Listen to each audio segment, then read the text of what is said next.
गधे की होशियारी।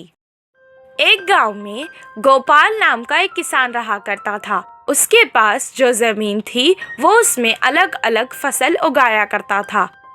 उसके पास एक बैल थी जिससे वो खेत में हल चलाता था और बैलगाड़ी में कभी कभी बांध देता था। बैल सारा दिन काम करके थक जाता था। कभी कभी उसे अपने मालिक पर बहुत गुस्सा आता था, पर कुछ नहीं कर सकता था। वो सोचता था कि एक दिन उसका भी समय बदलेगा। एक दिन अचानक उसके मालिक ने अपने साथ शहर से एक गधा खरीद के ले आए और बैल के साथ उसे भी बांध दिया।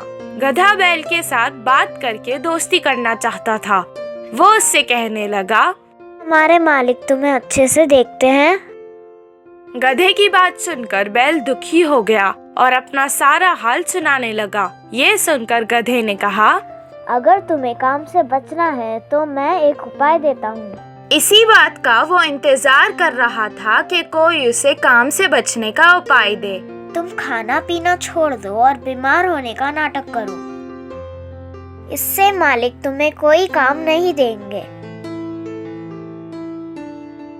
गधे की सलाह सुनकर अगले दिन से वो बैल वैसे ही करने लगा। ना खा रहा था, ना पी रहा था, ना ही खड़ सकने का नाटक कर रहा था। उसे बीमार देखकर किसान उसे छोड़कर अकेला ही खेत चला गया। वो वैसे ही सारा दिन तक बीमार होने का नाटक कर रहा था। 8 दिन बाद किसान ने उस तंदुरुस्त गधे को बैल की जगह अपने साथ खेत ले गया। जो काम वो बैल से करवाता था वो अब गधे से करवाने लगा। सारा दिन मेहनत करने के बाद गधा रात को थक जाता था। बैल को आराम करते देख के वो कहने लगा, अయ్यो, मैंने उसकी मदद करके अपना ही नुकसान कर लिया। बचने के लिए कुछ उपाय सोचना पड़ेगा। सारी रात वो यही सोचता रहा। सुबह जब वो बैल के पास गया तो उससे कहने लगा कि तुम्हें देखकर मुझे बहुत अफसोस हो रहा है।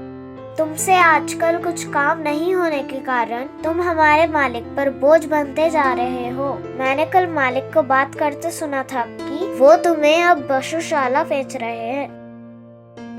गधे की बातें सुनकर वो सोचने लगा कि अब उसे अपना नाटक बंद कर देना चाहिए। अगले दिन से वो तंदुरुस्त होकर खाने और पीने लगा।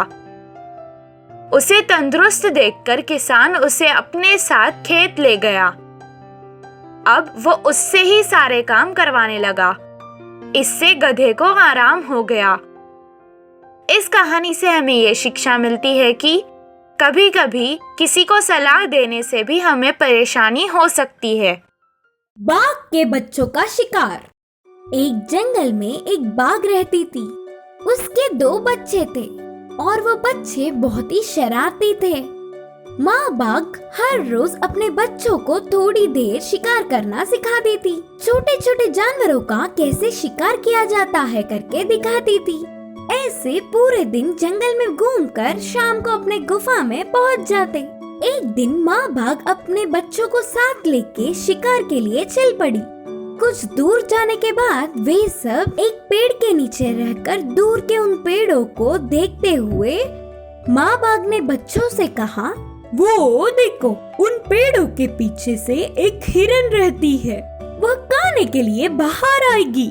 उस हिरन को देखते ही तुम में से किसी एक को उस पर कूदकर हमला करना होगा।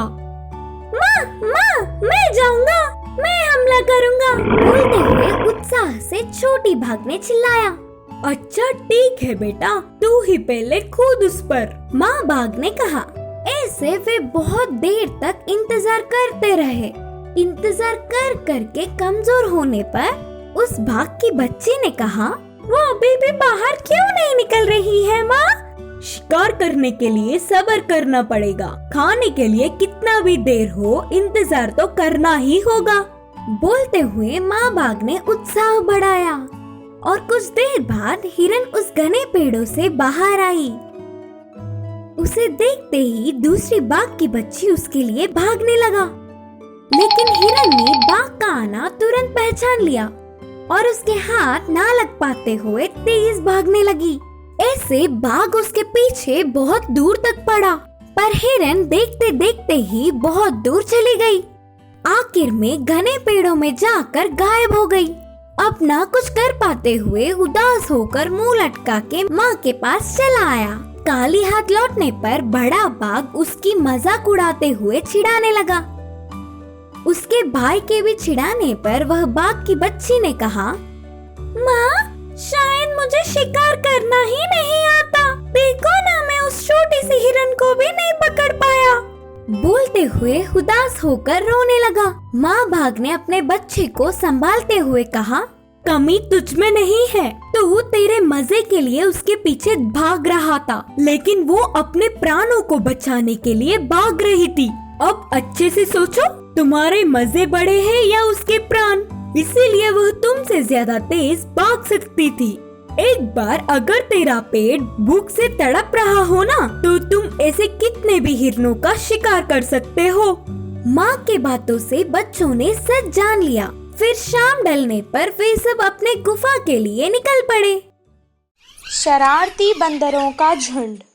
एक बार एक जंगल में एक बहुत बड़ा पेड़ था। उस पर एक शरारती बंदरों का झुंड रहा करता था। वो शरारती बंदर हमेशा खाने की बर्बादी करके खुश होते थे। वो आधा खाते थे और आधा फेंक देते थे। कभी कभी वो पेड़ की टहनियों को भी तोड़कर उससे खेलते थे। जंगल के सभी जानवरों को ये बात पता थी। वो सब हमेशा चुप रहते थे, पर कभी उसे कुछ नहीं बोलते थे और ना ही कोई उनसे दोस्ती करता था। कुछ दिन बाद गर्मियों का मौसम आ गया, जिसके कारण जंगल के सभी तालाब और नदियाँ सूख चुकी थी और उनको पीने के लिए पानी नहीं था। बंदरों को प्यास लग रही थी, इसीलिए वो पानी की तलाश में यहाँ वहाँ घूमने लगे और जंगल के बहुत दूर चले गए। बहुत दूर सूरज की रोशनी से जमीन चमक रही थी। ये देखकर बंदरों को लगा कि वो तालाब है और वो वहाँ भागकर आ गए। कुछ देर बाद वैसे ही उन्हें फिर से तालाब नजर आया और वो उस तरफ भागने लगे। पानी की तलाश करते करते वो यहाँ वहाँ भागने लगे। वो थक चुके थे, इसीलिए उन्हें अब और प्यास लग रही थी। उनकी जबान सूख चुकी थी और गर्मी के कारण उनका सर फटने लगा और उनके पैरों में छाले पड़ चुके थे। एक झाड़ के नीचे बैठकर वो आराम करने लगे। एक बंदर ने कहा, अगर मुझे पानी नहीं मिलेगा तो इस कड़क धूप में मैं प्यासा ही मर जाऊंगा। दूसरे बंदर ने कहा, क्या करें, हर जगह हमें पानी तो नजर आता है, पर जब हम पास जाते हैं वो गायब हो जाता है। वहीं पेड़ के पास खड़ के एक हाथी उनकी बातें सुन रहा था। वो उनकी मदद करने के इरादे से उनके पास आया और कहने लगा, मुझे तुम लोगों पर बहुत तरस भी आ रहा है और हंसी भी आ रही है। क्या सूरज की चमक और पानी में तुम्हें फर्क नहीं पता? उस चमक को तुम पानी समझ बैठे। यहीं पास में एक तालाब है, वहाँ जाकर अपनी प्यास बुझा लो। हाथी की बात सुनकर एक बंदर को बहुत गुस्सा आया और वो कहने लगा, ओहो, ऐसा बोल रही हो जैसे तुम ही सबसे समझदार हो और हम तो यहाँ बेवकूफ खड़े हैं। इतना कहकर वो हाथी के ऊपर चढ़ गया और उसका गला पकड़ लिया। मैं सच कह रहा हूँ, मेरा यकीन करो। हाथी जोर जोर से बोलने लगा, आज तक हमें इस जंगल में किसी ने भी सलाह नहीं दी और तुम्हारी इतनी हिम्मत। एक के बाद एक सब बंदर उस पर कूद पड़े और उसे मारने लगे। हाथी किसी तरह अपनी जान बचाकर वहाँ से भाग निकला। बंदर जिस जगह हाथी ने कहा वहाँ तो नहीं गए, पर दूसरी दिशा में वैसे ही ढूंढते रहे। इस कहानी से हमें ये शिक्षा मिलती है कि मूर्खों को समझाना भी मूर्खता है। सारस और लोमड़ी की कहानी। एक जंगल में सारस और लोमड़ी दोनों अच्छे दोस्त थे। एक दिन लोमड़ी ने अपने दोस्त सारस को भोजन के लिए बुलाया। दोस्त, तुम जरूर आना, तुम्हारे मनपसंद खाना बनाऊंगा। ऐसे बहुत प्यार से बुलाया। तुम इतने बार बुलाने की जरूरत ही नहीं है, मैं जरूर आऊंगा। हम खाना खाकर अच्छे से समय बिताएंगे। ऐसे उस सारस ने उस लोमड़ी का आह्वान को अच्छे से मंजूर किया। उस शाम लोमड़ी ने खाना को पकाना शुरू किया। लोमड़ी हर वक्त कुछ ज्यादा सोचता था, इसलिए सारस को तो वो बुला लिया, लेकिन उसको डर था कि वो ज्यादा खा जाएगा। उसके आदत की तरह बहुत ज्यादा सोचा और उसको एक उपाय आया। सही समय पर सारस भी लोमड़ी का घर पहुंच गया। स्वादिष्ट खाने का खुशबू आ रहा है, तुरंत ही खाने का मन कर रहा है, ऐसा उस सारस ने कहा। 2 मिनट रुको दोस्त, मैं तुरंत ही तुम्हारे लिए खाना तैयार कर दूंगा। ऐसा उस लोमड़ी जल्दी में था।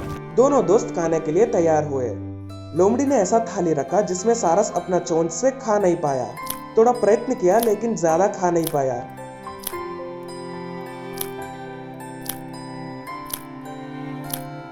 लेकिन लोमड़ी थाली को चाटते हुए पूरा खाना खत्म कर दिया। बेचारा सारस उदास होते हुए बिना पेट भर के ही घर चला गया। सारस का भोजन भी उसको ही बच गया बोलकर लोमड़ी बहुत खुश हुआ। ऐसे कुछ दिन गुजरने के बाद इस बार सारस ने लोमड़ी को अपने घर भोजन के लिए आह्वान किया। मैं तुम्हारे बुलावा के लिए ही इंतजार कर रहा हूँ, जरूर आऊंगा। ऐसा उस लोमड़ी ने सारस को वादा किया। तय किया समय से पहले ही लोमड़ी सारस का घर पहुंच गया। पूरा घर स्वादिष्ट खाने का खुशबू से भर गया। मैं और इंतजार नहीं कर सकता, जल्दी खा जाइए, आ जाओ दोस्त। ऐसा उस लोमड़ी ने बहुत उत्साह से कहा। थोड़ा सफर रखो, मैं अभी तैयार कर रहा हूँ। ऐसा कहकर सारस ने 2 बहुत गहराई वाला पानी का बर्तन के अंदर खाना रखा और लोमड़ी के पास आया। बर्तन का गहराई बहुत था और बहुत लंबा था, इसलिए लोमड़ी का मुंह बर्तन के अंदर नहीं घुस पाया और वो नहीं खा पाया। लेकिन सारस के चोंच बहुत बड़ा था, इसलिए वो अच्छे से पूरा बर्तन का खाना खा लिया। पर अंत में लोमड़ी कुछ भी नहीं खा पाया और भूखा पेट घर चला गया। इस कहानी का नीति ये है कि हम जिस तरह दूसरे व्यक्ति से व्यवहार करते हैं, ऐसे ही दूसरे व्यक्ति हमसे भी व्यवहार करता है।